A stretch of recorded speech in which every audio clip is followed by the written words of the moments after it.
దాని అస్థి మసకాంతరం చదివిన మంత్రిగా చెప్తా ఉన్నా, నాకు అన్ని విషయాలు తెలుసు. దాంట్లో వీళ్ళు హామీలు ఇస్తున్నప్పుడు నవ్వుకుంటూ ఉంటా అప్పుడప్పుడు.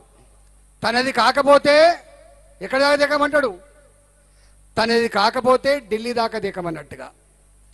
వచ్చేదే లేదా ఇచ్చేది ఎక్కడది అనుకున్నారేమో వాళ్ళ పాపం. కానీ కేసీఆర్ మీద కోపంతో కసితో ఓట్లేసి వాళ్ళకి గవర్నమెంట్ వచ్చింది.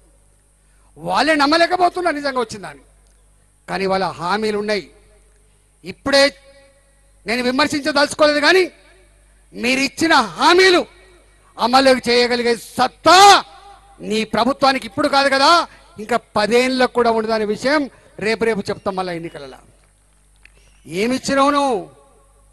2 లక్షల రూపాయలు రుణమాఫీ చేస్తా అని చెప్పినావు కదా, చేస్తావా నువ్వు? అవుతుందా నీతోటి? కార్యదీక్ష ఉన్న ముఖ్యమంత్రి అని చెప్పిండు, రాజు దాచుకుంటే దెబ్బలకు కొదవా అని చెప్పిండు, నేనే గొప్ప అని చెప్పిండు.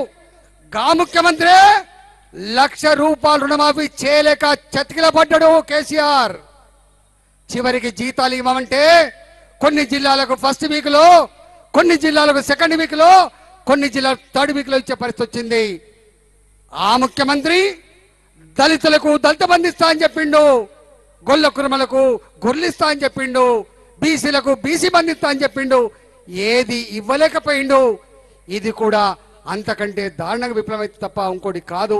అందుకే భారతీయ జనతా పార్టీ ఇవాళ ఈ ఎన్నికలు బీఆర్ఎస్ పార్టీ ఎన్నికలు కాదు.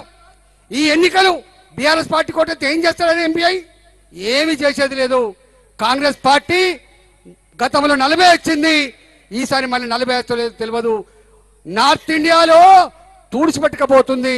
ఇలా మిల్కు అంటుంది ఇక్కడనే, అది కూడా ఇలా ఉండే పరిస్థితి లేదు. కాబట్టి ఇవాళ మీరు తెలంగాణ ప్రజలారా మేము ఒక్కటే అడుగుతున్నాం, సురక్షితంగా సుభిక్షంగా ఆత్మగౌరవంతో ఆ గల్లెగిరేసుకొని భారత బిడ్డగా బతికే స్థితి రావాలంటే ప్రపంచ చిత్రపటం మీద భారత ఆత్మగౌరవాన్ని నిలిపిన గౌరవం మళ్ళీ ఉండాలంటే గెలవాల్సింది భారతీయ జనతా పార్టీ.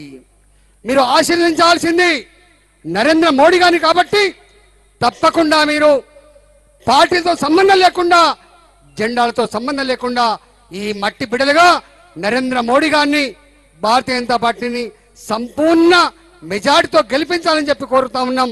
ఇక్కడ ఏదో 5 సీట్లకే గెలుస్తుంది భారతీయ జనతా పార్టీ, 10 సీట్ల మీద 17 సీట్ల మీద కొట్లాడుతుంది భారతీయ జనతా పార్టీ. తెలంగాణ అండతో మాత్రం ఇవాళ భువనగిరి పార్లమెంట్లో కూడా గొప్ప మెజార్టీతో గెలిపించమని చెప్పి కోరుతూ సెలవు తీసుకున్నా. జై తెలంగాణ, జై తెలంగాణ, భారత్ మాతాకి, భారత్ మాతాకి.